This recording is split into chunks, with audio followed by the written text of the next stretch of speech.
Thank you.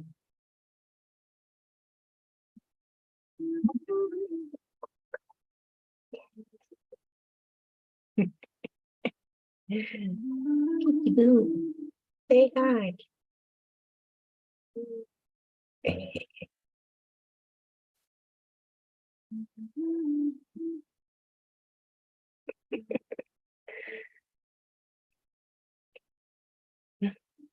Say hi.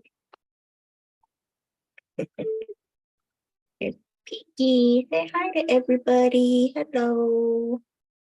Peaky's here. Hi, everybody. Welcome in. Okay, now she's mad. Hi, Marlene. How are you? Hi, Jack. How's everybody? Happy Labor Day. Hope you weren't laboring. How's everybody today? Peaky came in and she didn't want to hang out. So say hi, tell us where you're joining from. Today I got some theater. We're going to set our space and we're going to talk about ancestors, ancestral connection, and answer your questions.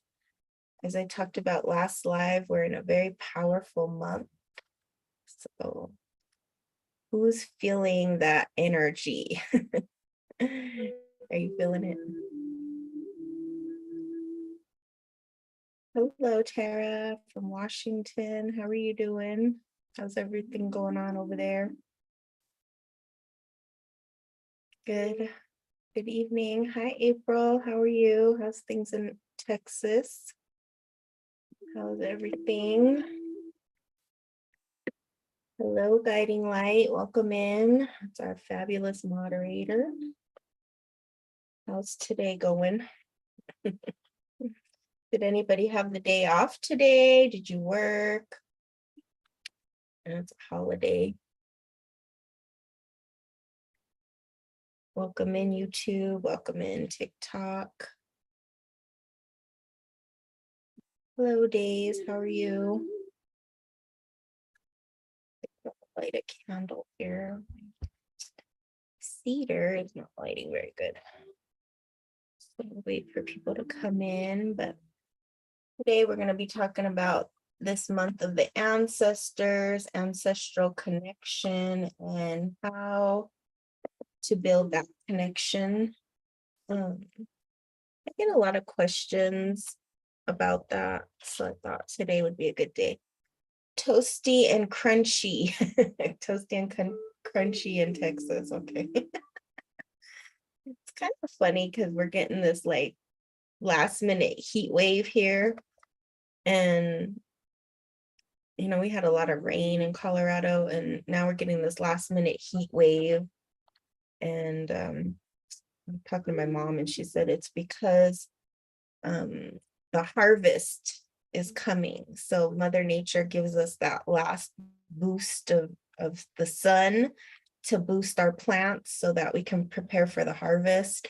And this month is a really powerful month for harvest because we have the harvest moon, which is on the 29th. And in the East, the harvest moon is what we call Chuseok. That's the Korean tradition, but it's all over Asia as the harvest moon, which is one of the most powerful times of the year because we're, you know, reaping our harvest. We're celebrating the time that we have worked so hard for. So right now we're preparing for that time.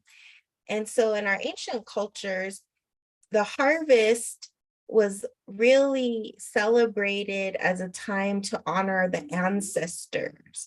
And it's funny because, you know, we just talked about the Hungry Ghost Festival and the celebration on the 30th with that last moon. And now we're sort of in that month in the Toltec traditions. This is the month of the ancestor veneration. And then also in Korea, this is the month we're preparing for the harvest. We're getting everything ready. And then on the 29th is the day when we do a big ritual to feed our ancestors. And so it's said that during this time, the veils between the worlds are very thin. And that's why they would do the hungry ghost offerings, because it's like said to be the time when the ancestors are very close to us, the good ones and the not so good ones. And so during this time, it's a time for veneration, it's a time for connection, it's a time for healing, and it's a time to clear those ancestral traumas and sufferings and pains. And that's what the Hungry Ghost Festival really is. It's a time where we let go of the ancestors that have been causing us a lot of suffering and pain, because there's an ancient knowing that these ancestors are the reason why we still continue to suffer in this time and space. And when we offer things to them and we heal them, we're healing those, you know, if you think about it, the DNA, the genetics that are within us that cause us suffering and pain. And so this is the month where we really want to go within. And, you know, you will notice maybe more triggers coming up during this time too, more things coming up to the surface for healing because those veils are so thin. Oh, hi, come to bed, eyes. You're awake and excited to catch your live. Oh, it was really hot here in Stonehenge. Come to bed, eyes on YouTube is in Stonehenge, so she's on the whole other side of the world. I don't know why my lighter's not working. Not it. So yeah, hi Lady J, hi Lola, hi everybody, welcome in. So what has been coming up for you? And let's see if we can get into discussion and answer your questions. Because one of the most common questions I always get is, how do I connect to my ancestors? And if you don't know who your ancestors are, you know, you have to start with what you know and really the connection that you have, which is yourself, your DNA, your beingness, and do meditations and pull those records out of you, and then trust the information as it's given. And then the cool thing about it is that the spirit world will always confirm what you've been giving. Like if you saw a meditation and you saw your ancestors or something, at some point that will be confirmed. You will see it. Thank you so much for the rose. I really appreciate that. Let's see. It's awesome. You had some weird dreams. Yeah, dream times are going to be really strange. And especially if you dream of your ancestors during this time, then you definitely want to do ancestral offerings and venerations, because they're speaking to you. I made the move from Oklahoma to North Carolina. Wow, good job. Oklahoma and North Carolina, new beginnings. That's probably quite the change. And I know a lot of people in here have been moving and or will move soon. Hello, Tara. You can connect with old pictures or by talking to your elders. Yeah. Unfortunately, like since 2020, a lot of elders have passed. And that's why it's more important than ever that if you do have elders in your family, make sure you go and talk to them, make sure you get pictures, make sure you do you know, get all your questions answered. Just do what you need to do, because our elders are not going to be here forever. Let me get my lighter right here. You know, they're not going to be here. Hi, Stacy from Oklahoma. Well, you just missed Nikisha. She just moved from there. That's funny how that happens. Welcome in, Stacy. That's funny. Well, you got one coming from Oklahoma, one going from Oklahoma. I'm probably your neighbors. So during the Hungry Ghost Festival, which is from August 30th to September 14th, it's a time where we put offerings outside your home, and you can burn ancestor money, you can give offerings, you can mourn, you can grieve. But the hungry ghosts are the ones. I'm having all kinds of strange stuff happen. As I was talking about the hungry ghost, the candle over here just went and like some sparks came out. But the hungry ghosts are the ghosts that cause suffering. And so when we feed them and we give them currency or energy or, food and water and offerings, we are allowing them to move from the hungry ghost realm of suffering into another realm. Because in our shamanic beliefs and our ancient knowings, the way that our ancestors taught us, and the ways that our ceremonies are, is that there are many dimensions and many realms. So like here in the West, it's predominantly 2 realms that you go to when you pass. But in ancient knowings, there are many roads, many places that you can go. Some are nicer roads and some are not so nice. But when you're in the hungry ghost realm, it's a realm that's very close to this realm. And that's why you can easily see those ghosts. And they are sort of trapped there because of their feelings and emotions around neglect, suffering, rejection, greed, and selfishness. And so they are stuck because they don't have enough energy or currency to get out. And this is why in the past, ancestral veneration, if you look across the board at almost any ancient religion or spiritual belief, is offerings, altar work, things that help those beings get to the next realm, right? And it's a way of removing greed and selfishness so that when we pass, we too will pass into a good realm. Thanks, Nicole. You're headed to Arizona soon? Oh, nice. This time of year is much better than the summer. I love Cathedral Rock in Sedona. Cathedral Rock is it's interesting that you say Cathedral Rock, because Cathedral Rock has 2 sides to her, all right? And so where one side is the masculine side, and then the other side is the feminine side. And so you'll notice that this masculine side is the side like most people walk straight up. The feminine side is all the way on the back, and it's where the water is. And so depending on which energy you need, you'll be called to whatever part or both. Cathedral Rock is a powerful place. I could talk all day about that one. She's actually the vortex I work with the most because I have a house there. Should there be coins on the altar? You can give coins. Some people give coins, some people give money. Most commonly, we have ancestor money, which is like a special medicine, or like a special paper, and it's a special money that we burn. So this is the way that it's thought, is that when you burn that money, it goes, that those flames and smoke go from this world to their world, and then they manifest into their world and give them currency and boost them to hopefully the next realm. The magic is behind Cathedral Rock. Yeah. I took Nicole to a special place there. I want masculine. I'm trying to move towards feminine energy. I'll do that when I come see you. Yeah,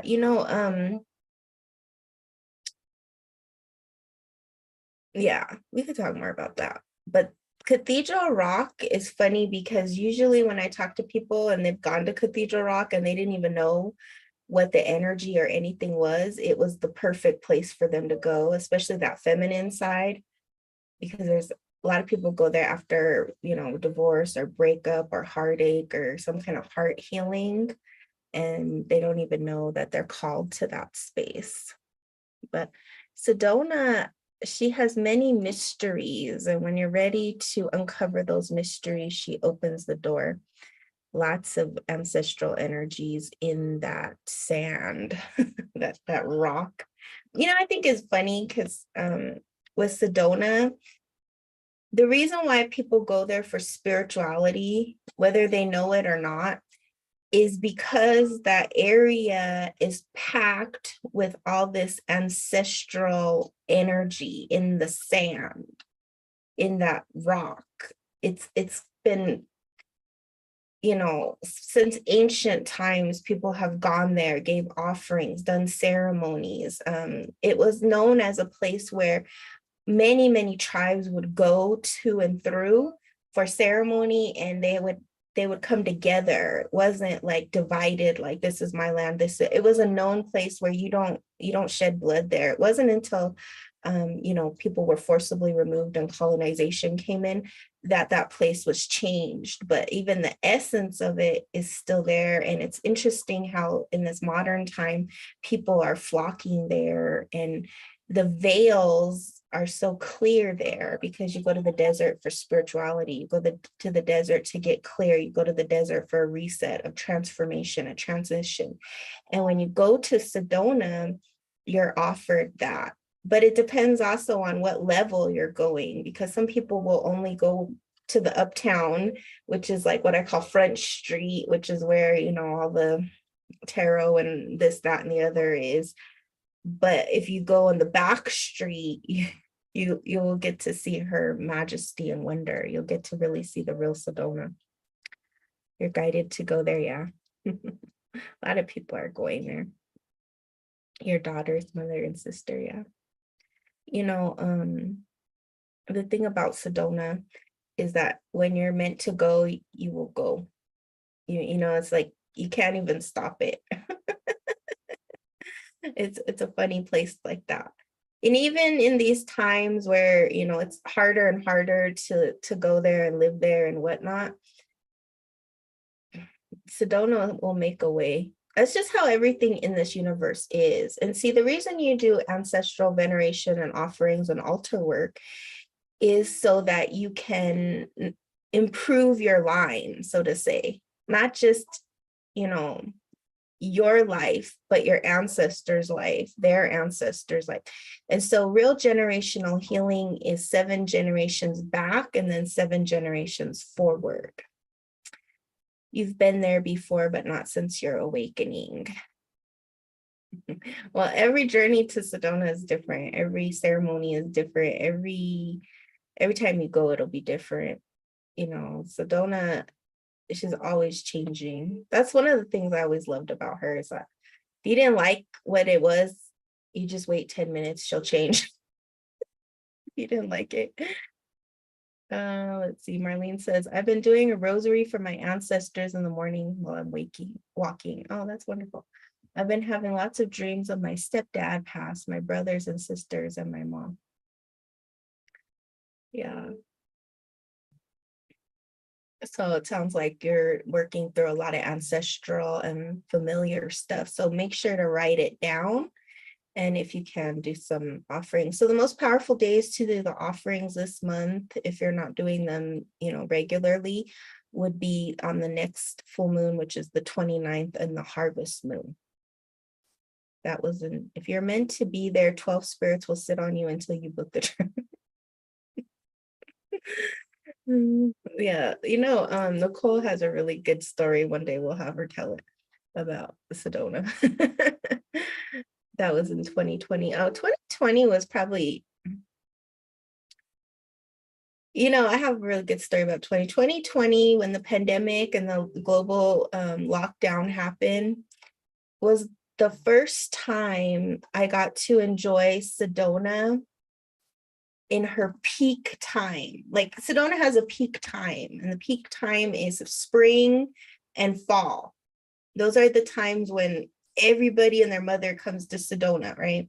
Because the weather is perfect.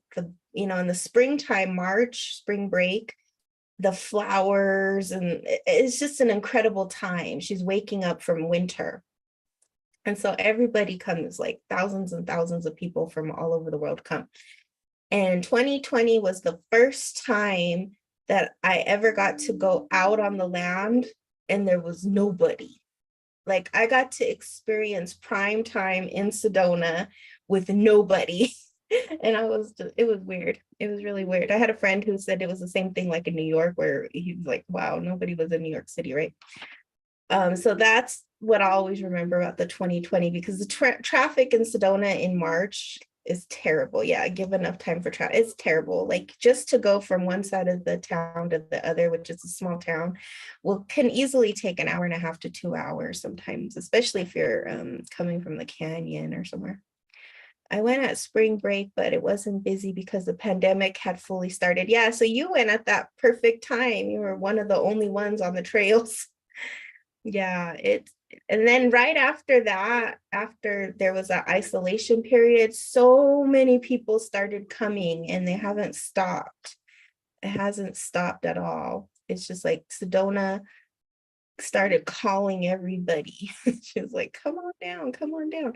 And it was because, people started to travel locally, and then the word got out about Sedona, and she was bombarded. But at that time in 2020, the message I got from the land was that she was tired, because one of my favorite places is actually Bell Rock, and Bell Rock got shut down. Like, they just totally shut her down. There the other trails weren't shut down, but there was a few that were shut down, but Bell Rock was shut down. And when she was shut down, I was the last person on the trail. I was the last person because they shut her down right after that. And I sat there and I did my prayers. And what I heard from the land is that she was tired. She needed a break because so many people had been coming in and through her. And then after that, waves of people came up. She at least got like a few weeks of break. But anyways, that's a little bit about Sedona. Sedona, yeah, like Hawaii. Yeah, Hawaii too. These places, kind of a good point. These places like Sedona, like Hawaii, like, Mount Shasta, and these places of incredible power are places where those ancestral veils are very thin. And we have this opportunity to connect to Mother Nature, to the spiritual realms, and to ourselves in a way that no other place offers, and we have to remember to give back to those places too. Oklahoma has the 40-foot hole. I haven't been there.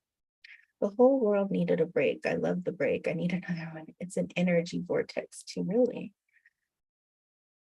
Okay, so here I finally got my smudge going. This is cedar. So those of you who are sensitive to energy and need a cleaning, well, we're going to use some cedar today. I finally got my thing going.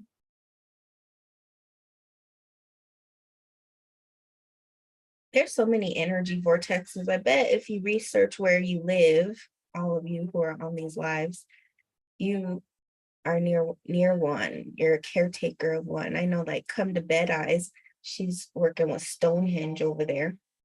And probably wherever you are, whether it's a known vortex or not, is you're there holding the energy. That's what I find with the people that I work with and I meet through this path, is you're all on some kind of ley line or all on some kind of vortex.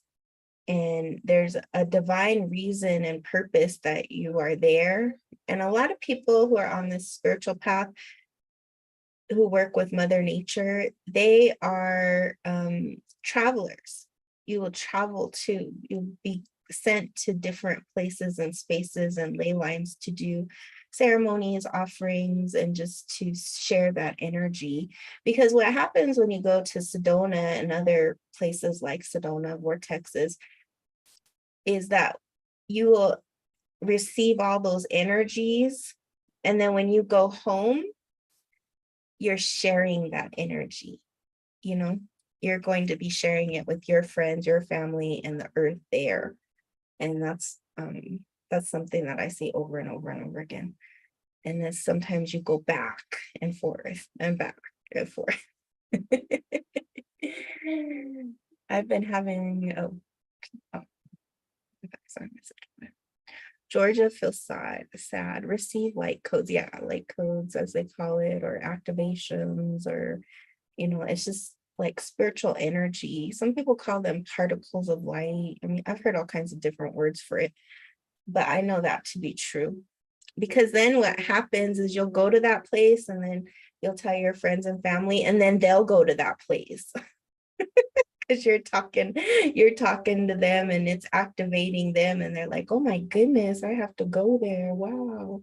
It was the same thing like when I lived in Asia and my roommate, she had went to Angkor Wat in Cambodia. And when I saw those pictures, it was just pictures on her computer. And I was like, where is this? What is this place? I must go there. And she's like, oh, that's Angkor Wat. It's like, I had never heard of Angkor Wat in Cambodia. And that is a powerful place. That's a very powerful place that I'm super glad I went to when I could. I get called also to go to different places, yes. The state of Georgia, it feels like a sad energy. Well, that's probably why it called you there, right? That's where we're called. You know, that's the thing. People say, well, you know, I'm called to this place and I don't know why.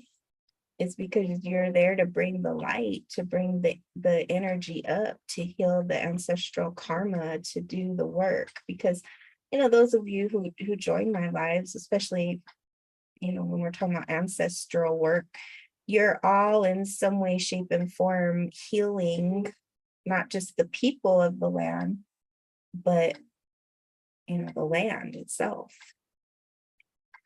So during this time of the ancestral veneration and you leaving out offerings for the land spirits, it's helping to clear the karma on the lands as well. That's why spiritual people are so spread out. We are put in locations because of our frequency. Yeah, and we're drawn and called to places that our frequencies are needed, right? And whatever the medicine is that you offer. And if you look at spiritual people, somehow it works out. I don't know. It's a funny thing. You know, that's the thing about Sedona I've seen over and over and over again is people will be called there and from nothing, a lot of stuff manifests. I mean, literally from nothing. And it's because your energy is needed there. And if it wasn't needed there, nothing would manifest, right? Okay, so let's go ahead and take a nice deep breath in and out. And just feel the energy of the cedar. And just cleansing and clearing and removing any and all obstacles that are coming, you know, your way. If you have any obstacles that you can think of right now, imagine the cedar just removing it. Because one of the most powerful things about cedar is that it can help you to remove obstacles. It can clear the obstacles in your path. It can bring you spiritual protection. And it works with like that thunder medicine. So it can also activate and reinvigorate, like rejuvenate energies in your life.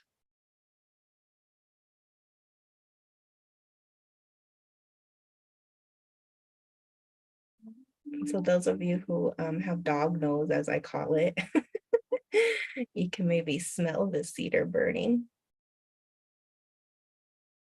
And just see that. Now it's all renewed and fresh. Costa Rica was my call. Water was my recipe received. Water is the best medicine. I didn't even know about the energy vortex until the locals told us about Cathedral Rock. Yes.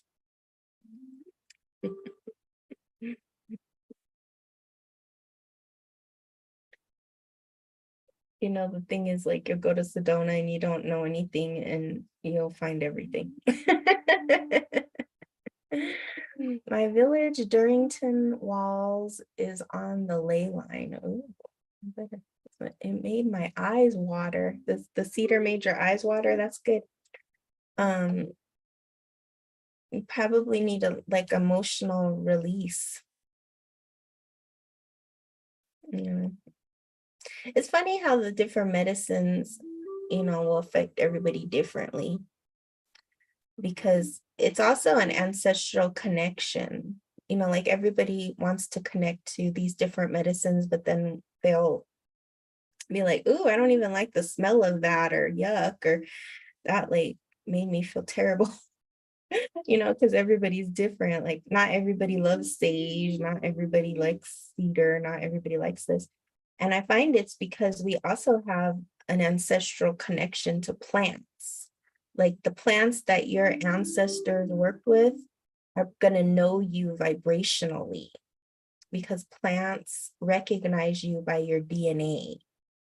And that's why some people can grow certain plants and then other people can't. Every time they'll say, oh, I don't know why, but I cannot grow that plant for nothing, but I can grow this plant. And it's because there's an ancestral connection. Some people that just touch a plant and it just grows, and other people, every plant they touch dies. There's an ancestral thing around it, because plants respond to energy. And that's why when you're smudging or you're working with these plants, it's an ancestral thing too. And it's not only an ancestral thing, but it's very sacred. And that's why the way it's harvested, the way it's collected, the way it's used matters. Yes. I'll spend time with this one more. I can only grow succulents. The only plant I'm taking care of is a succulent, and it's growing. That's good. At least it's growing.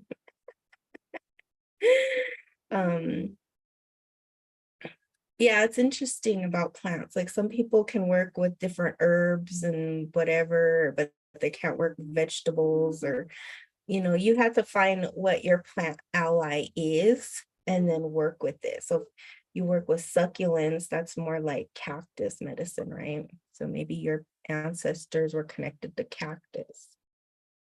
My grandma could grow anything. She would talk to the trees and would live with them if they didn't like their place.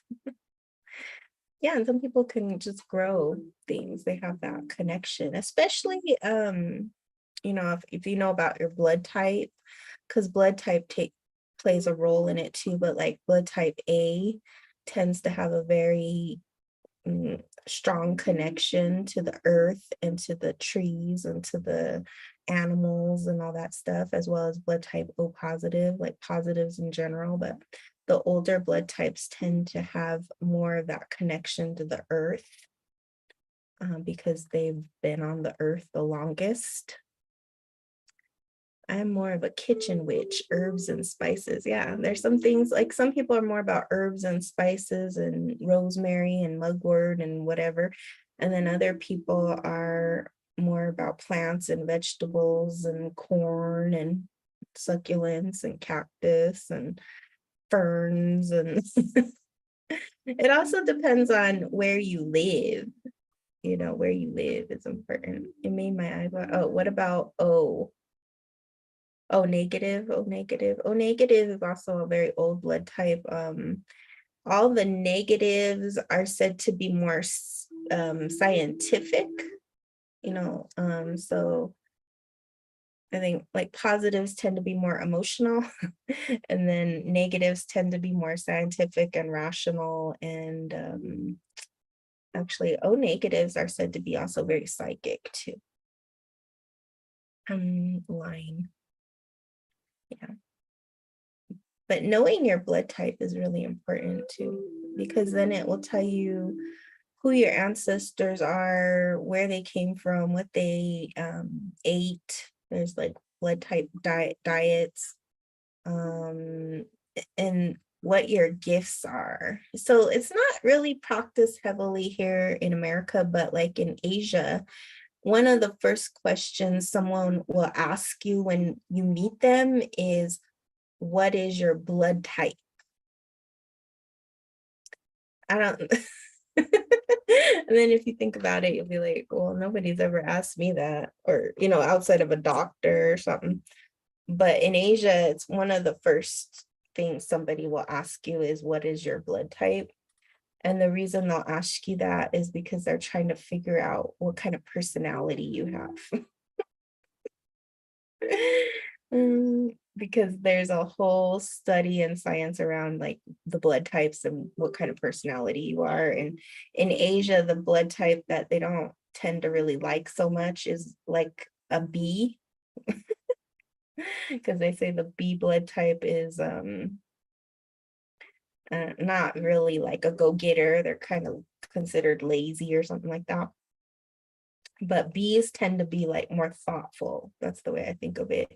They tend to be more thoughtful, and they have certain spiritual gifts too that actually are, like they do a lot of studies on bees because of their spiritual gifts. But in Asia, it's really a science on personality. But when you start to understand your blood type, you also start to understand who you are, who your ancestors are, what you're good at, what you're not good at, and understanding the blood that runs through your body, which is an important thing to know. When you're one of the things about like connecting to your ancestors is that it's really about connecting to yourself. It's like looking, at what you inherited, both physically, emotionally, spiritually, psychologically. The Myers-Briggs can be one of those, but there's a lot of different things you can, learn. Even astrology can give you those things.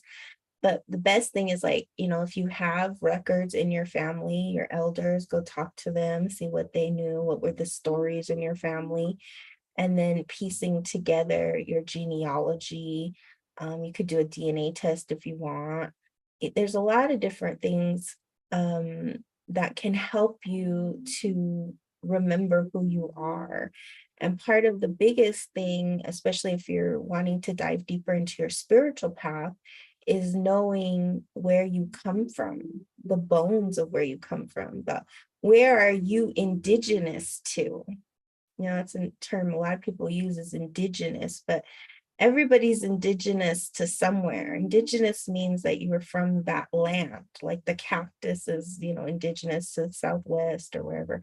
The hibiscus is like indigenous to certain places. Well, you too are indigenous to different regions and lands.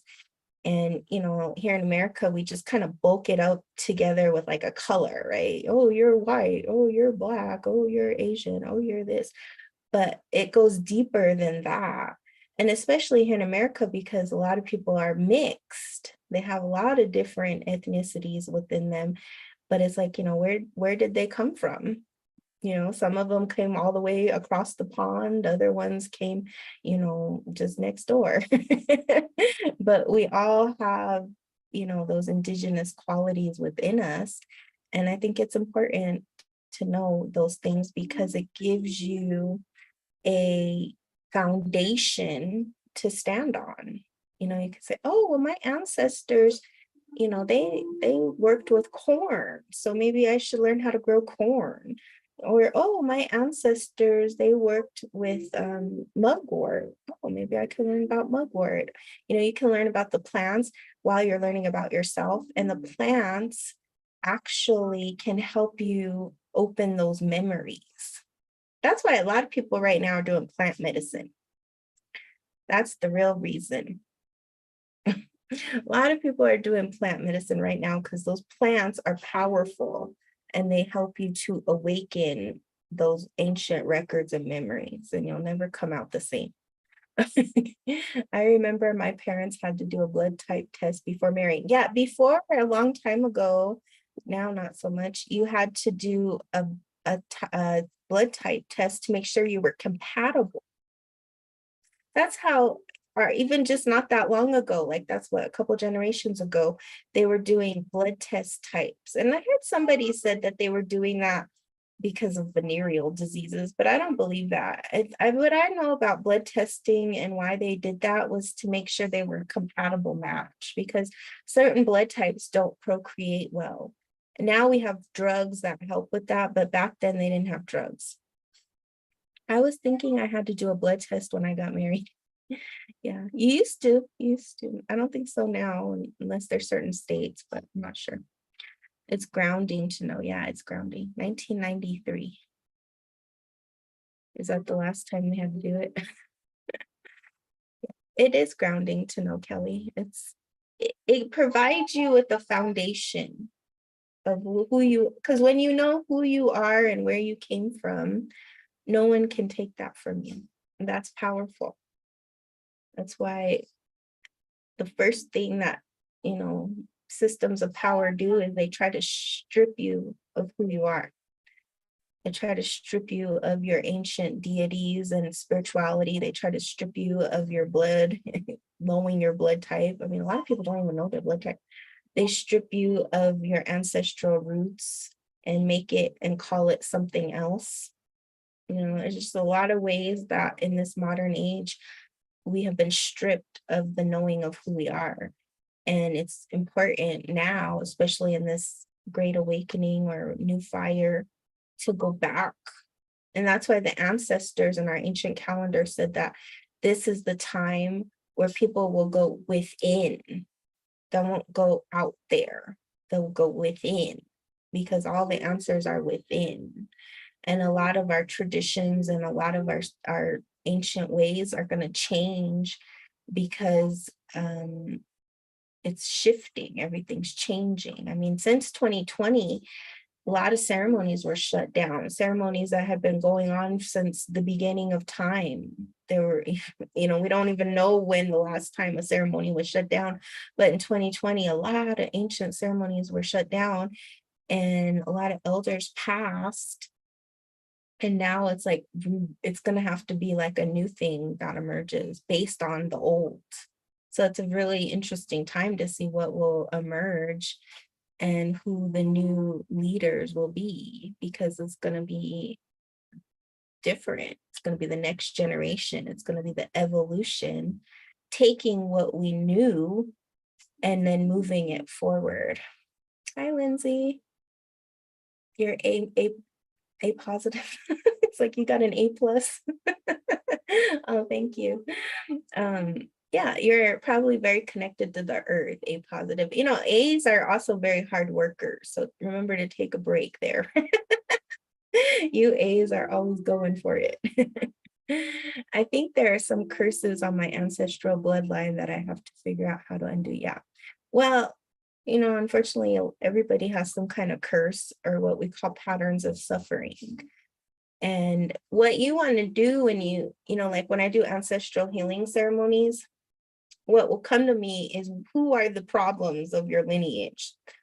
And who are the what we call hungry ghosts who are still attached to the lineage, causing problems, right? And those are the ones that you want to feed. Those are the ones you want to figure out what they liked. They were alcoholics.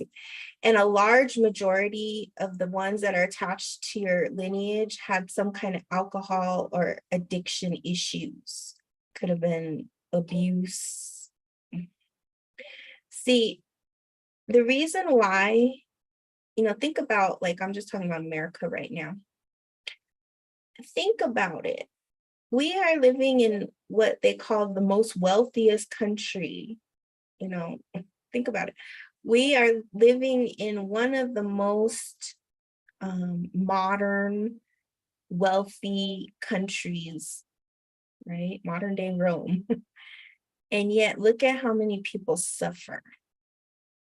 When I started doing this type of work, it was baffling to me, because I could be talking to somebody like in a so-called third world country in a war zone, and their problems were the same as the very wealthy, rich housewife in Beverly Hills. And it just like blew my mind, because I was like, wow, you have the same issue no matter what economic status you're in, right? You can have the same issue, always love and money, but you have the same issue no matter what house situation you're living in, no matter what your situation is. It's the same suffering. Suffering is suffering, right? But what I noticed is that the suffering that we experience here in America, that they don't experience in other countries that do ancestral veneration, is highly related to addiction, child stuff, and, issues that are violent, right? And they run in patterns, they run in families. And one day I was thinking about it, and it came to me that this is because we have dry lineages. Nobody is feeding the ancestors. And when we don't feed our ancestors and they die neglected, rejected, and beat down, they go into they're stuck. They're hungry ghosts. They go into the hungry ghost realm, and they stay there for hundreds and thousands of years until somebody breaks that pattern of suffering. So somebody releases that energy. And that's why I feel like it's one of the most important things we can do is to go back to who we are and healing our ancestral lineages and feeding those lines. There are groups of people who profit off of people suffering. Yes, exactly. Yeah, think about all the businesses that would go out of business if people were actually happy. All that pattern is in my family. Those 7 generations back. Yes. Somebody is me. Yes. You are the somebody, Stacy, and probably everybody in this room, right? Feeding your ancestors will change your life. You would be amazed. Yes. Yeah, Nicole knows. You know, ancestral healing is the returning to your blood. That's what it is. Does it help to think about the person hungry ghost when doing the offering outside? If you know who it is, yes. Yeah. Okay, I've got to start doing that. Yes, you do. And then tell us how it goes. You know, if you know who it is, then yes. If you don't know who it is, then you just say all the ancestors who are stuck.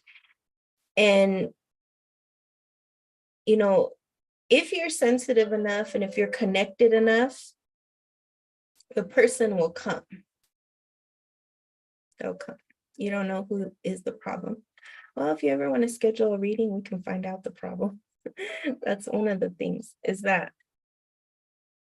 you know, the thing about it that's different from like a medium than a shaman is that in mediumship, you just talk to the ghosts. And most of the spirits that people who are mediums are talking to are just next door. They're not real far away. Those spirits are very close. That's why they can connect to them so easily. But then they just tell you like, oh, you know, they're fine. They're just coming in to say hello, whatever.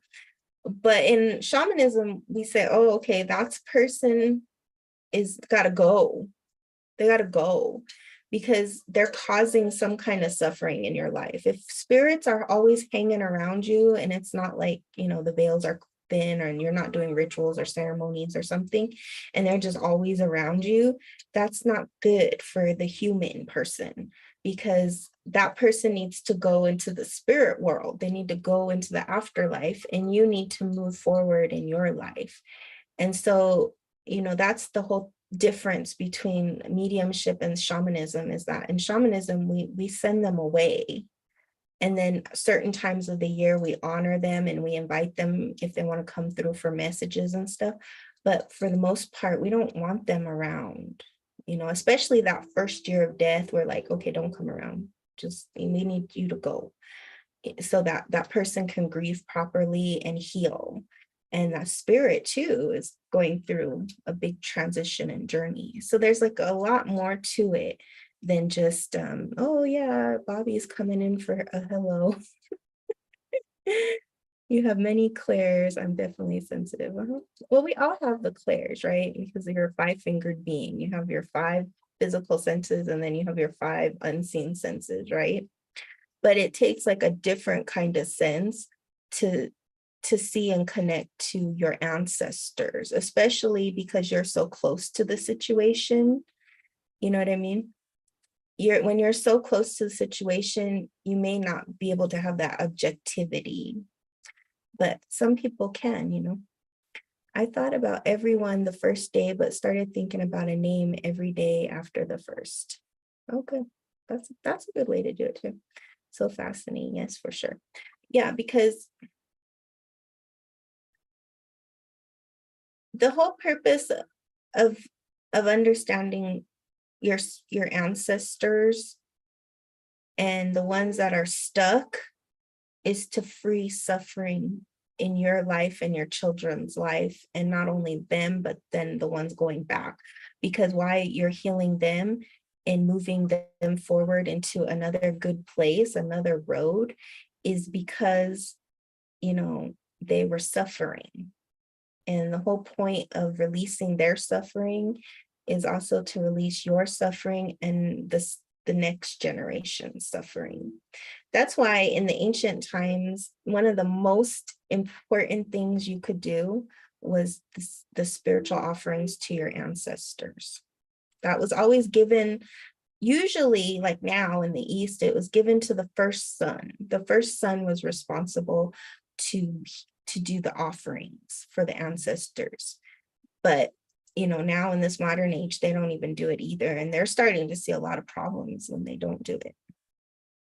I don't have kids, so does that matter? It doesn't matter if you have kids or not, because you probably have nieces, nephews, cousins, somebody in your family. And I think a lot of people in this generation and the generations going forward won't have kids, especially spiritual people and people who are doing, the spiritual work of their families. A lot of people are choosing not to have kids. And one of the reasons they said that is because we're coming to the end of lines. We're coming to the end of our earthly carnations, some of us, and then some of us are also coming to the end of lineages and lines. That's why in the future, they're saying there's going to be less people. Now, whatever you believe around that, some people think it's like a conspiracy theory or something, but it's a reality that we're already seeing. Like in certain countries, a lot of lineages are what they call dead branches. That's what they call it, dead branches. They're dying out. I had to heal myself first, and then my 3 girls are each in an individual stage of healing. That's good. That's good. Well, that's the thing. You heal yourself, and then it either influences, inspires, or triggers other people to also do the healing, right? Not really. A lot of us didn't. You have no karma. Yeah. A lot of people don't have children, and there's different theories about why that is. Like some people are saying, well, they're coming to the end of their lineages. They came here knowing they didn't want to have children. It's an individual choice, but in the future, there's going to be a lot of people that choose not to have children. I just think the cost of living, yeah, that's part of it. Cost of living. But if you think about it, for a lot of people who have been living in poverty, they have multiple children and they didn't see that as a barrier. But in this modern world, it does become a barrier to certain lines. Certain lines will continue and certain lines won't. I triggered the heck out of my mom and brothers. Yeah, I'm sure. As a healer, you probably did. Healers tend to trigger everybody around them to heal, and they don't want to heal, and then,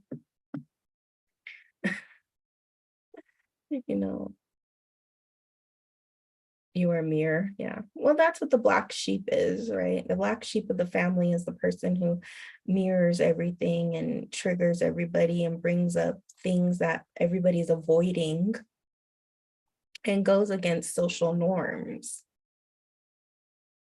And the generational healer is the person who is actually the one who is doing all of the work for the whole family. So like, in the East, they designate, okay, the first son is supposed to do the offerings.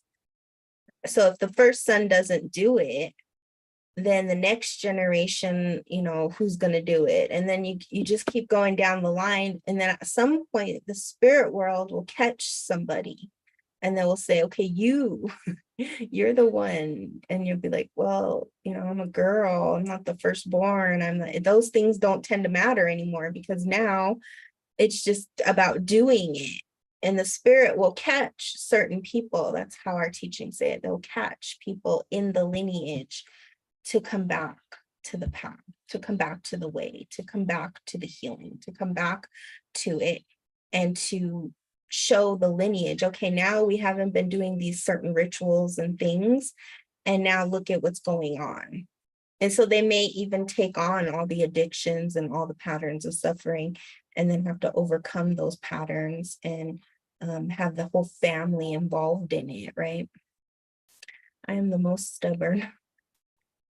The last chapter of the book I'm writing is titled Your Kids Are Your Karma. I like that. Thank you for this teachings. You're welcome, Mars. I'm the eldest, and my great uncle had powerful medicine. Oh, that's just not that. That's like what? Just two generations above you too. That's usually how it goes too, is it'll skip a generation. So if you have the gift, then probably one, someone either before you or before them had the gift.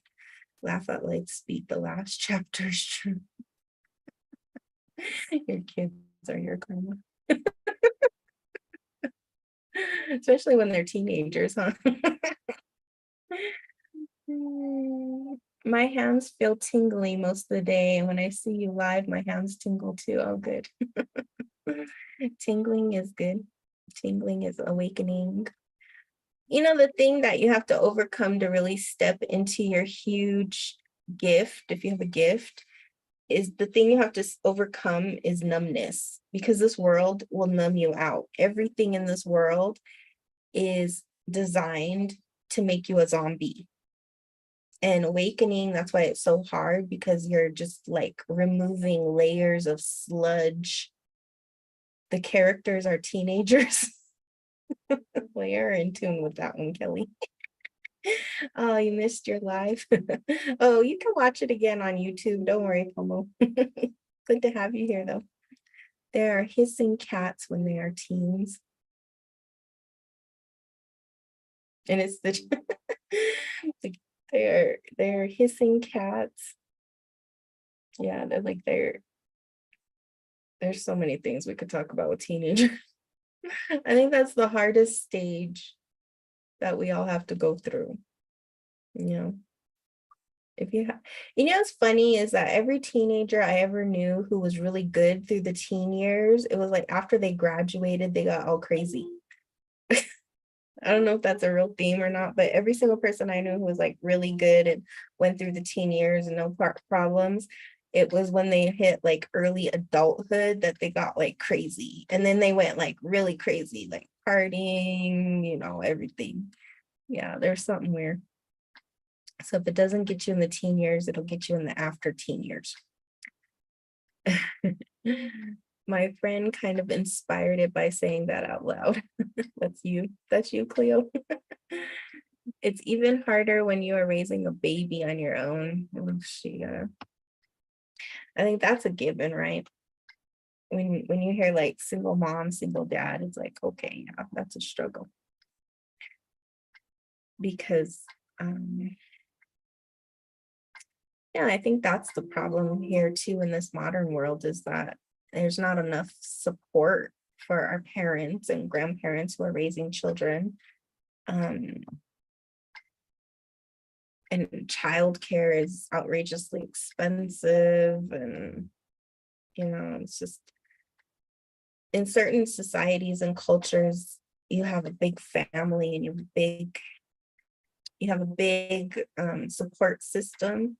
So even if you don't have a lot of money, you have a lot of support. And I feel like sometimes that support is way more important than the money aspects. But it just depends. Everybody's situation is different. But raising children and then raising children on your own is like two different worlds, right? Inflation is ridiculous. Inflation is something that we were never taught in school. I think that's the most ridiculous part of inflation, because every generation goes through inflation. Like, those of us going through it now, it's like, wow, we've never been through that.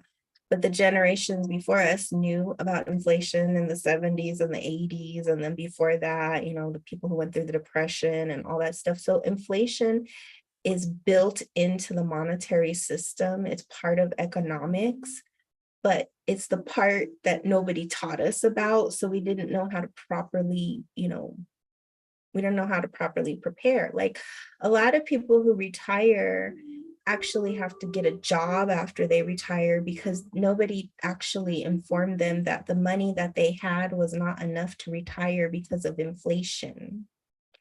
Like in order to really retire, you have to have 20 times your monthly salary.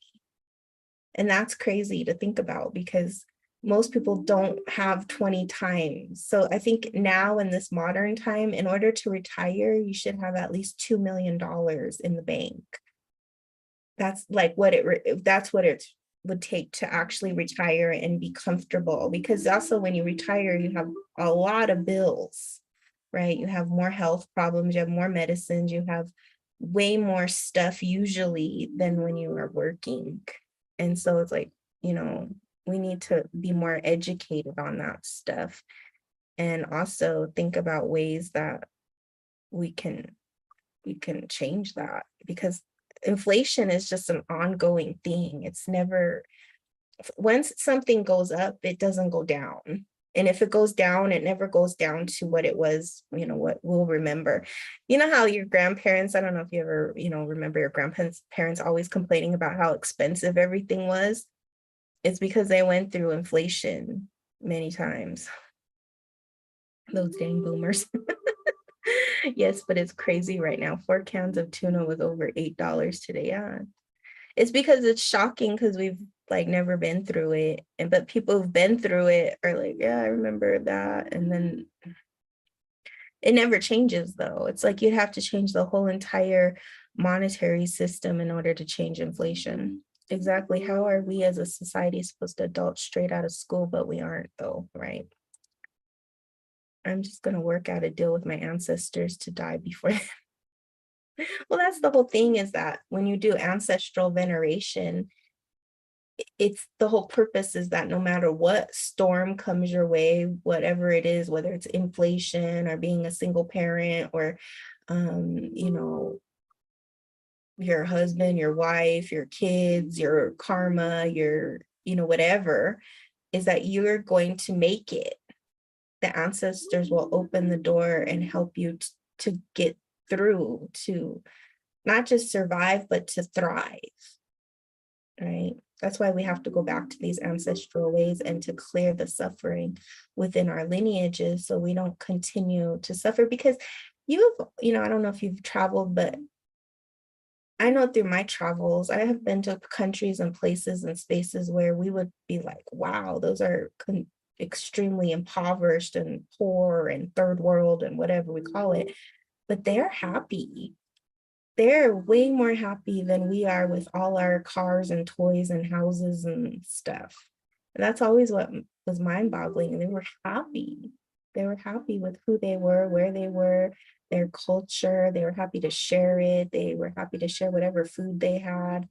So I remember seeing a whole nother way that is possible. But like Kelly says, it's the consumerism, right? It's the capitalistic culture. It's the me, it's the greed, and it's also the worshiping and the idolization of wealth and prosperity and money, not understanding that a lot of the wealth and prosperity that we worship came because of genocide and atrocity. And I think that's the biggest karma America has to face. And that's why we have to go back to ancestral veneration, no matter who your ancestors were, is because of the way our country was founded. It wasn't founded in a good way, right? And we have to clear the karma of that, or else we'll just continue to suffer. Actually, everything is provided for me. Yes, my ancestors make sure I'm taken care of. Yes, they do. It's the ego and capitalistic society. Oh, totally, the idealization. Yeah, it's the dream that we were sold that is crumbling, right? And our country is pretty young. It's a pretty young country. And at the rate it's going, it's going. Grammy. Well, I have to think about America is a young country. It's considered a wealthy country. But at the same time, we are 80% of the consumers. of the world. A lot of countries depend on us for their livelihood too. That just always blows my mind that Americans are 80% of the world's consumers. We are consuming at a rate that, is really eating the world. It's like the Pac-Man. It's just consuming everything. Everything is just being consumed. And you have to think, like, with inflation, it's kind of stopping, like, okay, let's stop and think about what is really necessary. What do we need versus what are we just eating and eating up? And I think that's what, is happening in our world right now, is we're going to have to go back to what is the essentials versus what are the greed and wants and the things that we don't need. And a Gemini too, right? America is a Gemini.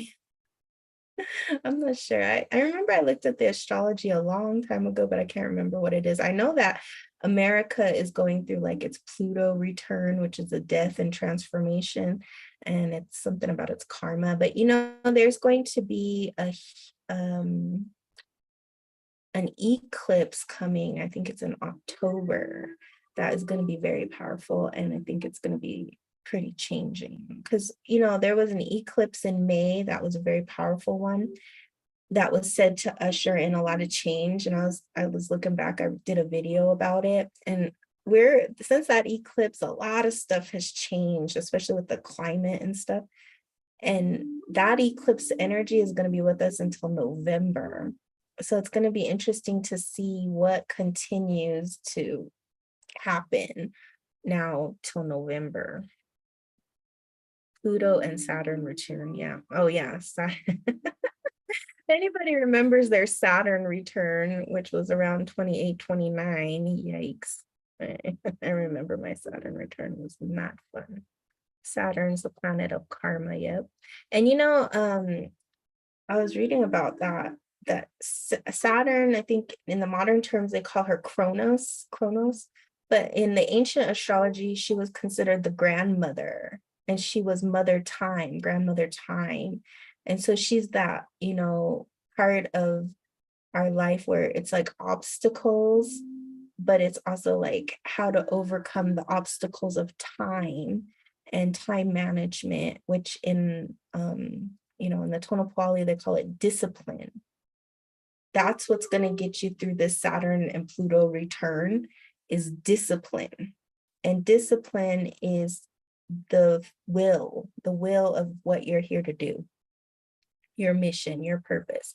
And then that's where the ancestral, realms can help, because when you connect to your ancestors, they can help you with that discipline, especially the ones that were very disciplined. If you know the benevolent ancestors, like if you had a grandma, grandpa who built a business, who was very disciplined, who was, whatever, you can, right now at this time in this month, give some offerings to that ancestor and ask them to help you with discipline and living in your alignment on your personal purpose. Yeah, discipline is hard. Yeah, discipline is not easy. I'm scared for my Saturn return. I hope it's just me adulting and finally getting therapy. That's a good idea to ask. Your Saturn return, if you haven't gone through it yet and you're about to go through it, as long as at least you have like a heads up to know, like, oh, I'm about to go through my Saturn return, because a lot of people don't. And then they go through their Saturn return and they're like, oh my God. What is the Saturn return? Saturn return is when in your chart, Saturn returns to the same position as your birth.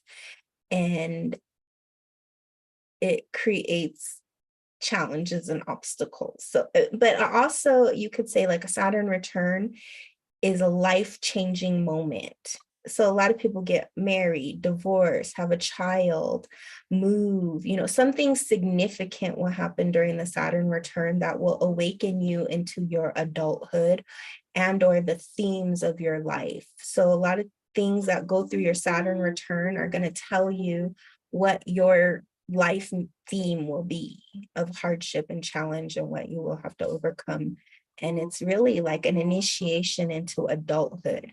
And then you go through another Saturn return around 5960. You'll fill out 5960, and then that'll be the next Saturn return. So in your life, and according to astrology, you have those two huge doors of awakening, of change, of transformation, of shifts. Like something big will happen around those times. And everybody's Saturn return is different.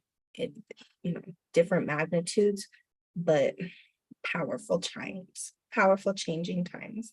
I thought about having a group one time about like with just people going through their Saturn returns. And then I thought, well, nobody's going to be able to make the group because you're going through your Saturn return, life is wonky.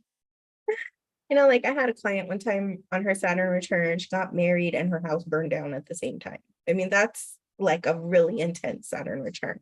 Then I've had other clients who are like, oh, I had a child, or I went through a divorce, or I moved. Everybody's Saturn return is different. You have no discipline. That's something you can work on. In the ancient times, they said that the discipline is related to your heart. That's what it is. So when you really activate your heart, you're activating discipline, because if you really want something, if you really, like say you have a child, that like forces discipline. School, if you start school and you have to be disciplined to go through school. The army, that's their main priority of discipline. So if you look at anything that is worthwhile from the heart, it always requires discipline. And it's just about activating that will, like, I'm going to do it no matter what. How do you find that? Which one? How do you find the Saturn return? Yeah, you can look it up on your chart. Major transformation. Thank you. I'm going to look at that. Yeah. Saturn return happens when you're 29. So you could just think about if you're past 29, what happened when you were 29. When you were 29, what happened? Then you will know. If you are not 29 yet, then you're going to find out. But you can look at your astrology chart now and see, what trajectory is happening at 29. You know what I mean? What trajectory? What are the aspects? What are the planets? What is going on in my chart? And I can see, a little heads up. See, those of you who haven't hit 29, you have some time to prepare and look at your chart and figure out what's going on. Those of you who already went through 29, you can look forward to 60. Divorce. See, Stacy, divorce. Lola, COVID started. Oh, that's powerful. 29. Oh my God, 29 was a huge shift. See, I moved to LA when I was that age. See, good work. You're awesome. Thank you. But yeah, when I was 29, my whole world got rocked. Yeah, I was 29. And I feel like with Saturn return, I know it's like when you're 29. But for me, in my experience, and what I noticed in other people, is that it's really about 33. Not all people, but a lot of people. It's around 33 where things finally get like better. I know that sounds kind of like a downer. That's why I laugh. But it is. It's usually around 33 where you are more comfortable with who you are, whatever happened at 29, and 33 is like the sun starts coming out again, and then you're like in your path fully, right? The 30s are fantastic. Yeah, 30s are great. But 29 is not so great. But I think, in our tonal Puali, it's 25 is when you step into adulthood. And then 39, 40 is when you go through a shedding. And then that's when you're being prepared for 52, which is when you step into your mastery and your power. Major death, yeah. I'm glad I only have 4 months till 33. I know. Yeah, it's rough. The 29, it starts around 28 where you feel that Saturn return coming. And then 29 is when it's like, ooh. And then 33 is when you feel like the sun comes out again. And I feel like that's for a lot of people that way. I know for me it was like that, and I know for other people I've talked to, but not everybody. Some people say, oh my God, 33 was the worst year ever. And that's why it's an individualistic experience. 52, did you say? Yeah, when you're 52 is when you step into your power, your mastery, and you're in some traditions, you're considered like now an elder because you have went through that. What is that? The fourth trisena of your life, which is the most powerful. And even in some traditions, they have a child at 52, and it's like really powerful child. But 52 is considered the time where you know who you are, you've been through the storms, and now you can teach whatever it is that you have been fruiting, in your life. That's the fruiting time where it's like, okay, now I step into community leadership. Now I step into my true power and my mission, and I share it because I've built it, especially from 40. 40 is when you start really getting serious about it. And then 52 is when you step into that full power, and it's a huge doorway. That's another year to look at and be like, what happened around? I notice here in the West, 50 for women usually. And the story says that Sleeping Beauty woke up at 50. And that's to say that story was saying that women awaken to their power when they're 50. They awaken. They wake up out of the slumber. Yeah, I am there, baby. You're there, Stacy. Oh, good. 35 is amazing. 35, yeah, 35 maybe. Maybe I'll get it 52, right? Yeah, maybe all the doorways will open. Huh? Yep, I had my awakening at 50. I turned 50. Oh, you just turned 50? I see. That's usually too where like I would say probably like most of my clients is when they find me is around 50 when we start working together and they start getting on their spiritual path. It's funny with women because you think about the powerful changes of 50. 50 is usually when if you had children, you're an empty nester. Maybe you're going through a change of relationship and or menopause. Yeah. My big one, my big awakening in Kundalini, 44. Oh, 44 too. Yo, I'm 44 almost. Oh, that's cool. So everybody so far is almost everybody, you're at least past your Saturn return, you're past your 30s. When you pass your 30s and you step into the 40s, you're starting to get more into self, like you know who you are. You're not usually as self what do you call that? Like insecure. 50s is like when you really step into more security about who you are. And 40s is like that real prepping ground. You're now, no more people pleasing, right? No more people pleasing. You're not so shy to speak up. You know who you are. You know where you're going. You're solidly on the path. And then when you're like in the 50s, you're just like plowing through the path and you're sharing now. That was long ago. Everybody is different though. There's kind of a cool confidence to it. Yeah. No more people pleasing. Yeah, that's like, the maiden, the younger times, people pleasing. Hopefully, some people never grow out of that, but people pleasing and getting, solidly into who you are is all related to the work that you do to clear your childhood wounds and process through your past and how you were raised and what led you to be a people pleaser. And in this society, it's kind of thrown on us too. We have our voices now. Yes, cool confidence. that's when you think about like who's going to change the world, you know, it has to come from wisdom. There has to be some life experience. There has to be more mentors and teachers and healers and way showers.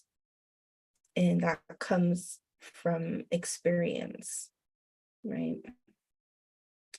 It's the healing of the inner child, yes.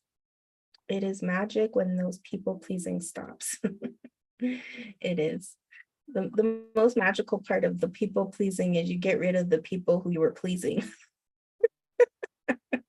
Or they have to shape up, right? You're not going to respond to the same stuff, the transformation, right? The toxicity, you know. Yes, because you start to realize that all that stuff is a drain on yourself and your purpose and why you're here. Because now you also have boundaries, right? Boundaries are there to not protect yourself, but boundaries are there to show other people how to treat you, right? Especially in this day and age, I think we have to remind people that, we can't just talk a certain way to people or treat each other or take advantage or use or, all that stuff. When you've been through it enough, there comes a point in time where you just get sick of it. And when you're sick of it and you've had enough, then you automatically learn what your boundaries are. And that comes with enough times, right? That comes with going through your Saturn return. And it comes with enough experience with people to know that that pattern keeps repeating. And that's probably something, if you're a woman, your mother dealt with, or her mother, or her mother's mother. And this is where the ancestral healing comes along too, because those are the patterns of suffering, people pleasing, insecurity, all those things that we learned from our mothers and their mothers and their mothers' mothers and the mothers' mothers and all that. That's why, you become the generational healer when you step into a boundary. Then comes the stopping of society pleasing. Yeah, it's all like interrelated, huh? I like that. Show people how to treat you a lot. Thanks for saying yes. Oh my God, yes, my mother, all the mothers did, yes. The mothers, and how, you also think a part of the healing is reclaiming your voice. Because when you're people pleasing, and if that's a pattern you're dealing with, you lost your voice, right? Your feelings were invalidated. You were made to feel like you didn't have a voice, and that the only way you could get a voice was through people pleasing, was through doing things you didn't want to do for people who didn't validate or care that you did those things, And that's the whole narcissistic thing that is happening in our life, in our world, right now. Right now, it's funny how it's like become like a catchword. Oh, they're the narcissist. He's a narcissist. She's a narcissist. But we live in a very narcissistic culture, and narcissism is rewarded, because when you're a narcissist, you're all about yourself, and you're going to want wealth, privilege, and power at the expense of everybody else. And that's highly rewarded in a capitalistic society. Right. Versus the old ways of the matrilineal, where it was about community and everybody having to share their gifts, talents, and services for the whole of society. And so that's like the difference between what they call an empath or a narcissist. An empath thinks about everybody, whereas the narcissist thinks only of their self. Is narcissist a replacement word for ego? I don't think so. Ego in its purest form is a healthy thing. Ego is your boundary. Ego is the thing that actually tells you what is wrong, right? The problem with the ego is that when it's underdeveloped, or what you call inflated, it only thinks of itself. But the ego, actually, when it's pure and balanced and integrated with the spirit, it's there to connect you to your boundaries. It's there to help you filter out what's right, wrong for you, and what, is good and healthy for yourself. Ego is not a bad thing, but the way that it's shaped and formed in early childhood can become toxic, especially when it's what narcissism actually is it's like what they call an overinflated, but it's inflated, so it's full of air. It's not balanced and healthy. It's bigger than the rest of it. So actually, narcissists, when you really know a narcissist and you're around enough narcissists to know this, is they're extremely insecure people. Yeah. And inflated or underdeveloped. Yeah. Narcissists actually are very sensitive. They're very sensitive.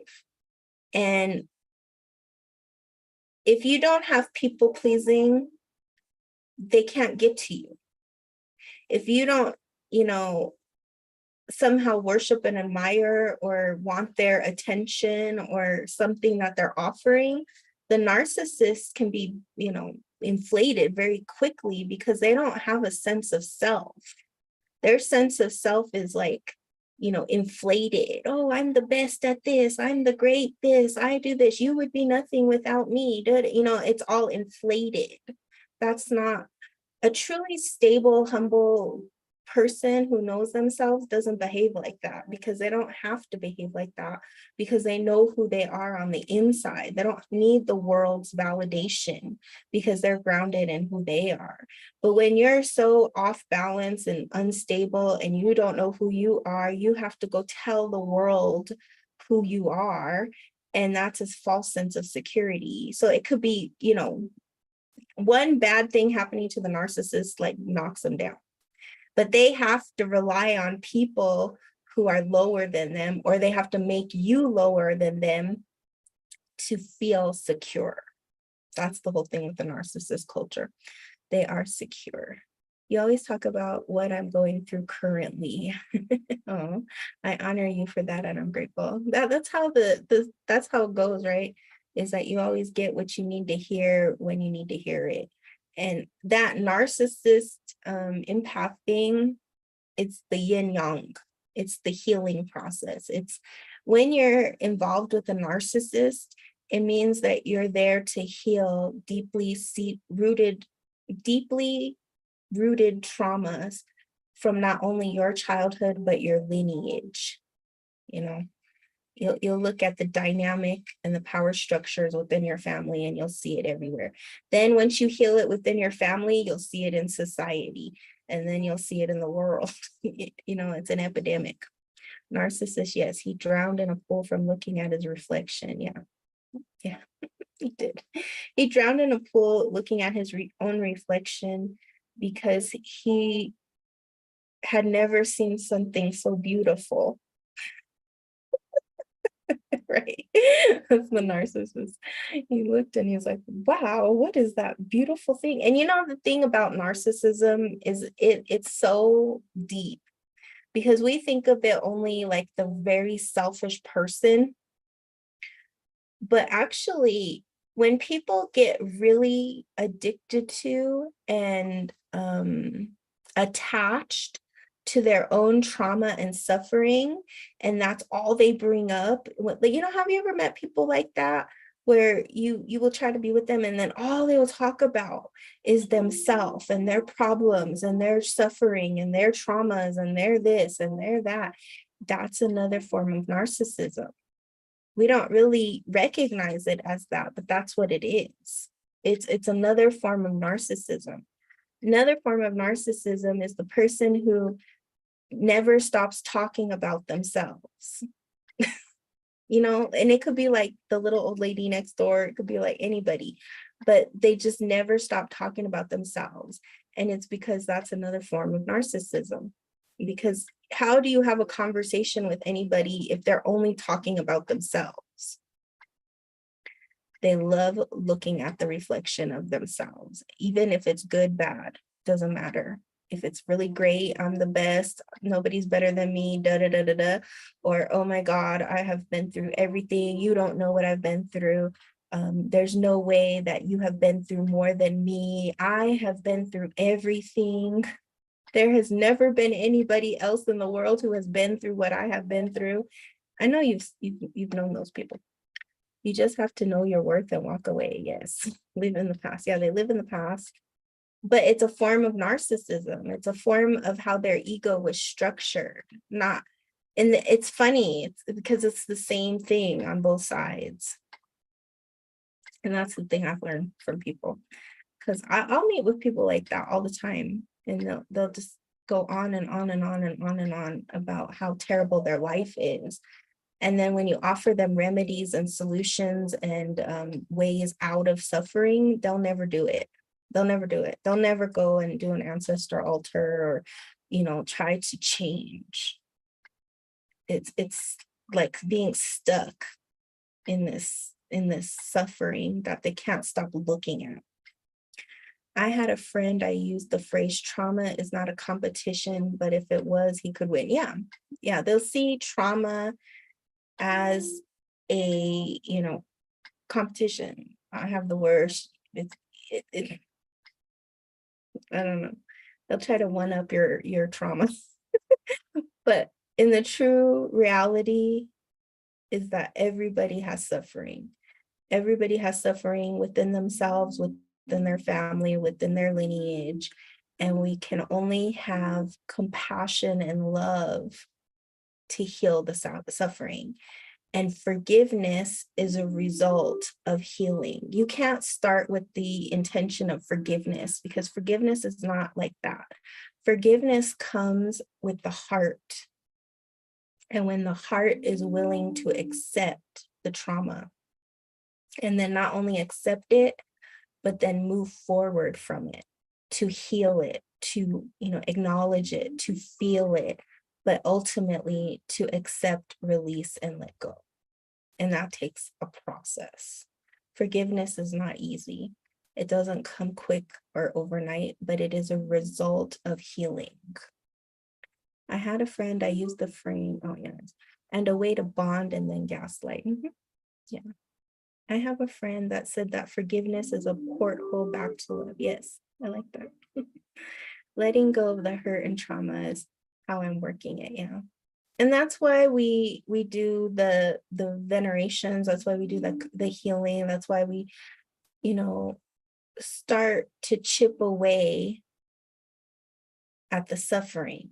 And then from that point, when we meet our narcissist brothers and sisters, we have compassion for them.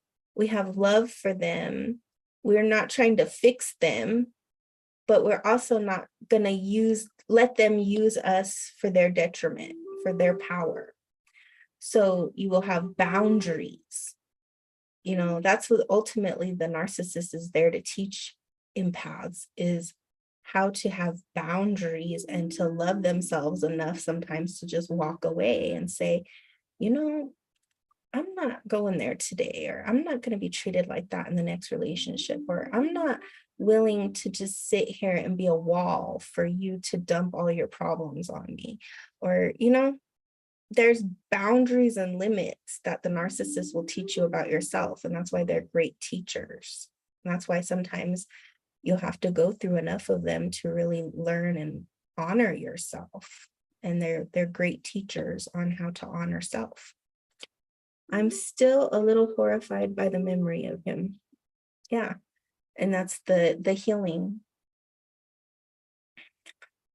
Depending on the situation that you went through, it can take a long time to heal. And sometimes if you look at it, if it was a relationship, then you want to look at what were your parents' relationships like? What was your grandparents' relationships like? What were their, what was the pattern that was passed down that you're here to ultimately break and heal?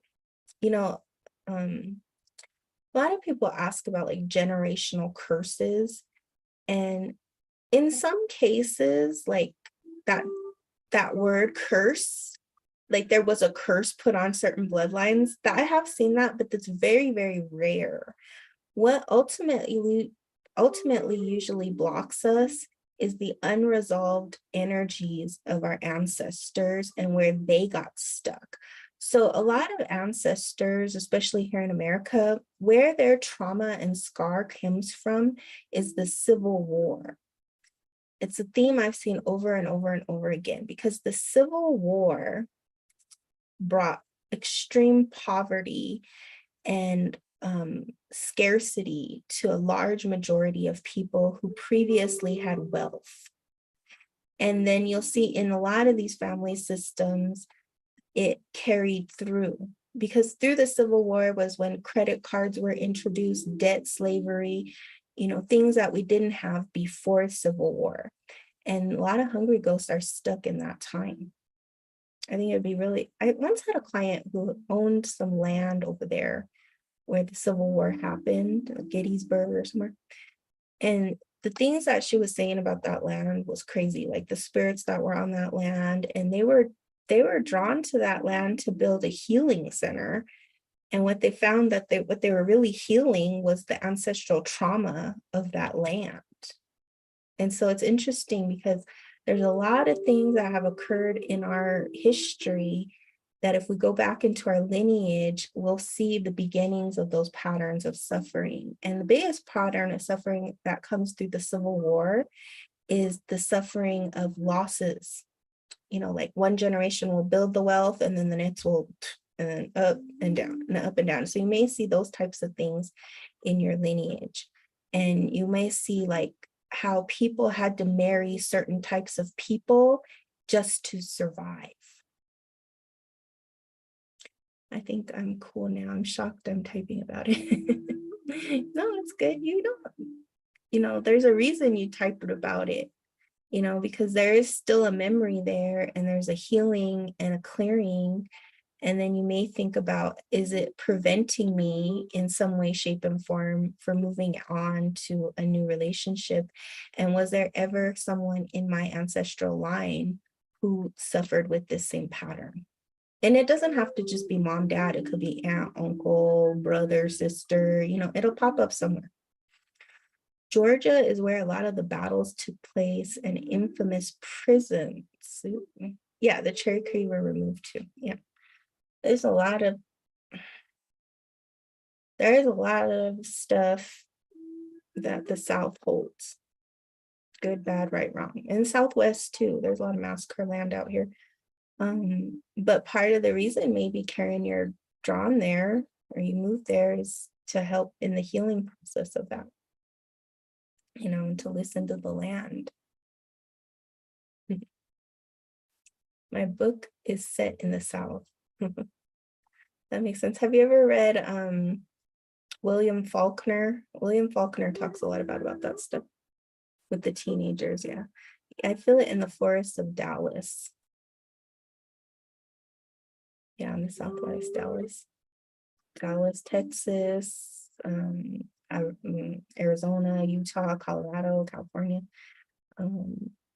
even Idaho. I know there's a lot of weird stuff that happened over there. Utah,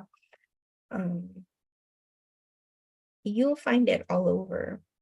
And one of the prophecies says that in this time of the great shift, a lot of places that are flooded or like, going through the global changes are going through purification because of what was done on those lands.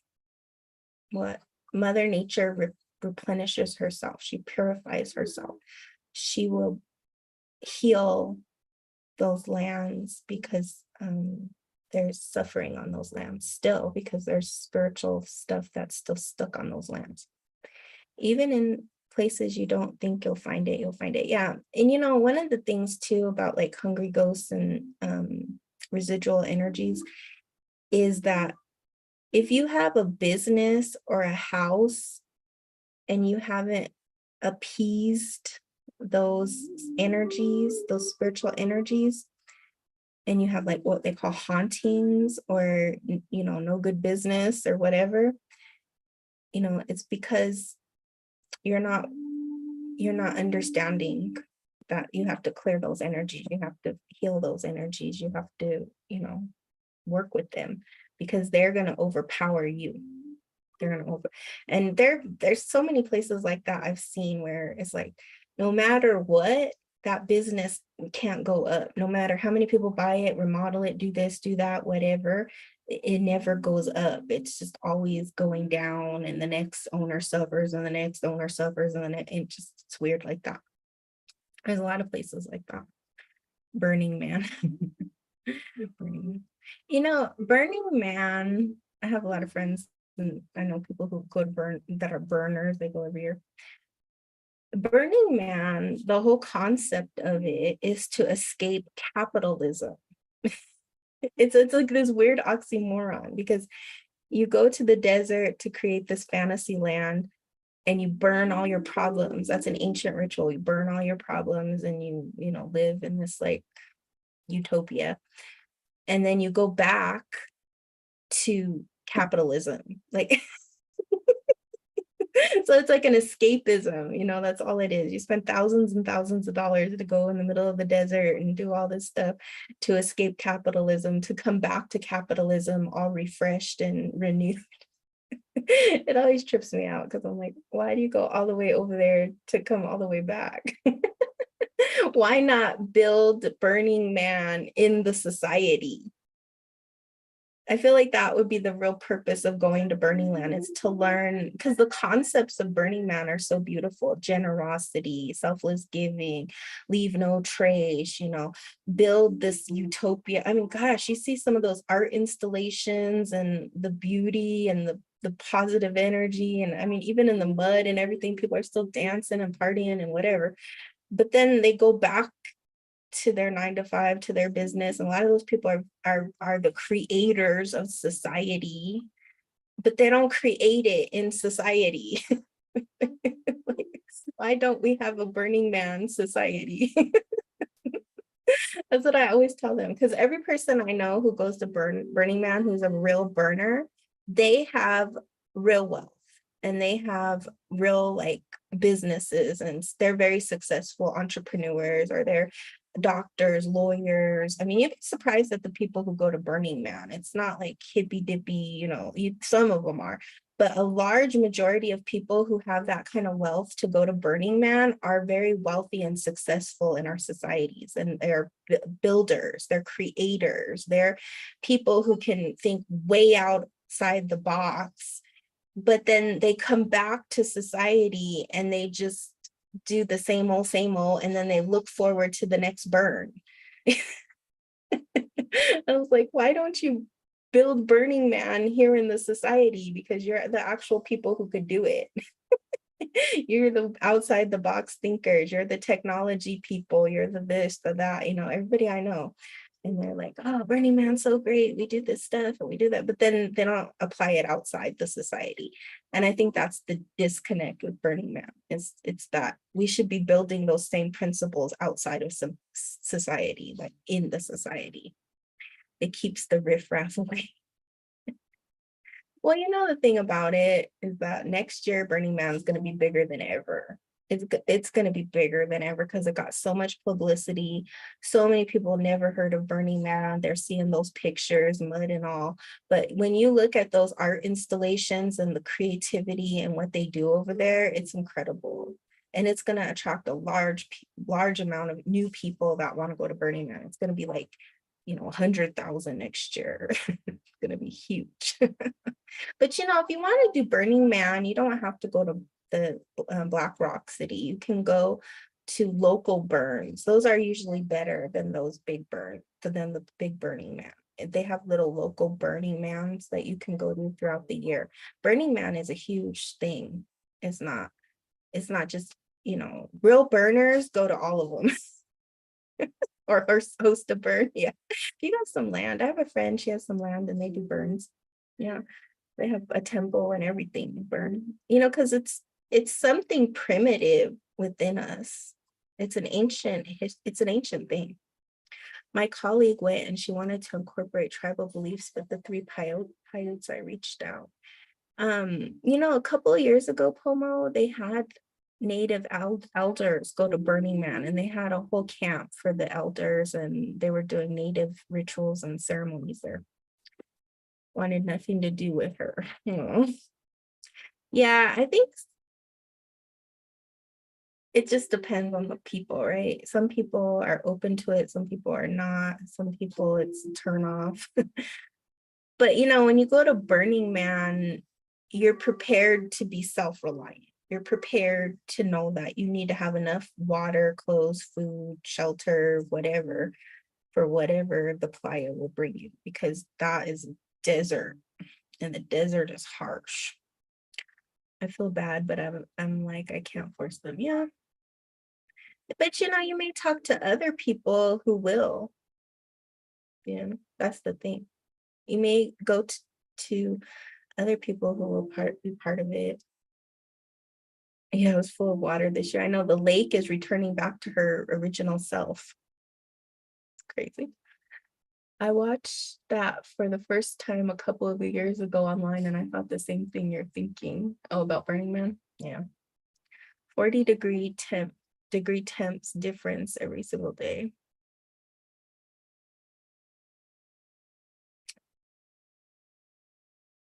I don't know. I think that when I saw Burning Man on mainstream media, I said, okay, there's some huge publicity going on.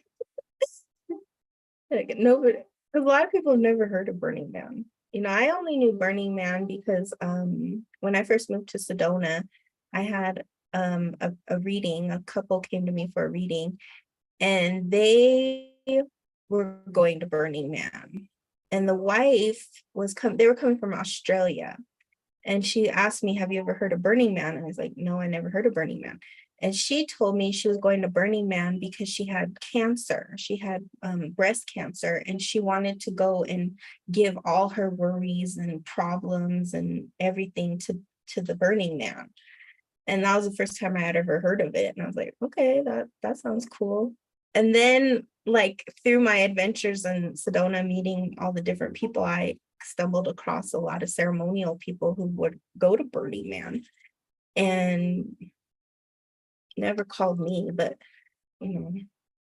I know people go every year, and they've become some of my really good friends and ceremony friends and stuff. But it takes a certain mindset to even think to go to Burning Man.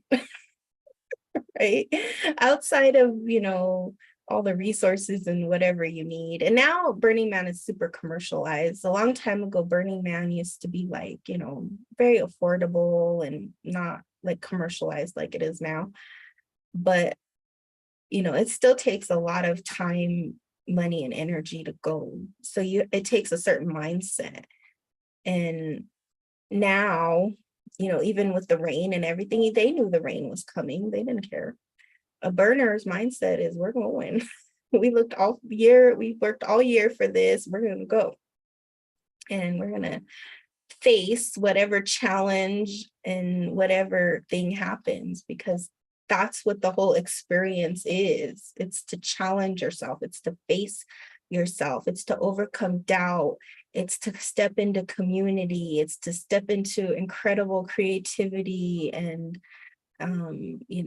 hopefully that will ripple into the world and change it in some way, shape, and form. I was talking to a customer about going there. I knew about it way back when. I never went. Yeah. It's a calling. I think it just calls you. I remember when tickets were $444. It's really life-changing, actually. Yeah. It is. I think it's a life-changing experience, and we can all go at least once. Think about how society would change. I don't know. But I think, something to think about is that if you do go to Burning Man, is like, how do you take that concept back into your community and your life? Those incredible concepts. Me was enough for me. I didn't feel called, but tons of people told me about it. Once I met was enough. Once you went re-diddy once. The funnier thing is that, all ages go to Burning Man. I know people who are much older than me that go to Burning Man. I know people much younger than me. It's really funny how Burning Man just attracts a lot of different people. And I put on my stories on my Instagram how I thought it was really interesting that Burning Man was connected to the hungry ghost time. Because right now we're burning our offerings and everything, and it's like it's somehow spiritually connected to that. I know 80-year-olds that go. I gotta go put my babies to bed. Have a great week. Have a great week, Pomo. Thanks for joining us. Go love up your babies. I love that. Yeah. Burning Man attracts everybody. It's not just a teenage thing. Most of the people, like I said, who go to Burning Man are incredible, entrepreneurs, business people, builders of society, because that's what they do out there is they build these incredible structures and then they burn them. They burn them, or they have to somehow figure out a way to bring them back. It's really expensive. I have friends that, build those structures and are part of the building, and they get grants and money. Some people do, and some people just build it out of their own money. But just to transport those, creations to Burning Man is a lot of money, like thousands and thousands of dollars. Some of those structures take like 100,000 or more to build. And then just the transportation alone can be something like that. So it's a lot of money going into Burning Man. What does it mean if you always see yourself as a clown in visions? I had somebody ask me that recently. Well, think about what is a clown and what is the ancient meaning of a clown, and start with that, because and also depends on what type of clown you're seeing, because there's different types of clowns that have different types of energies of medicine. They make people happy, but like in the native way, a clown is different than probably the Western, or scared. Yeah, it just depends on how the clown is. Like, is the clown performing? Is the clown looking at you? Is it the clown with the red nose? Or is it the clown that's more like the jester or joker, trickster? And then you start applying that to your life. So like, for instance, if you're seeing the clown that is joking around and messing around and, with the red nose or whatever, and is a trickster, then it has a different meaning than the clown that is working with like the thunder beings and stuff like that. So you, first of all, when you're interpreting or looking at dreams, you always want to look at all the key symbols in the dream and what the figure is doing, and what they look like and what's the history behind that. Because now you're talking about an archetype, like a clown is an archetype. And in your cultural beliefs is different. Your cultural beliefs around clown might be different than my cultural beliefs around clowns, or what my psyche believes about clowns. Like for me, certain clowns invoke like images from my childhood, like around Stephen King novels, the scary clown. And then other clowns will evoke memories of, the circus. But it really depends on the feelings and what the clown is doing and what's going on in your personal life. So what I always say with the dream journal is you write down what is happening in your life. And then when you have a dream, then the next morning you write it down.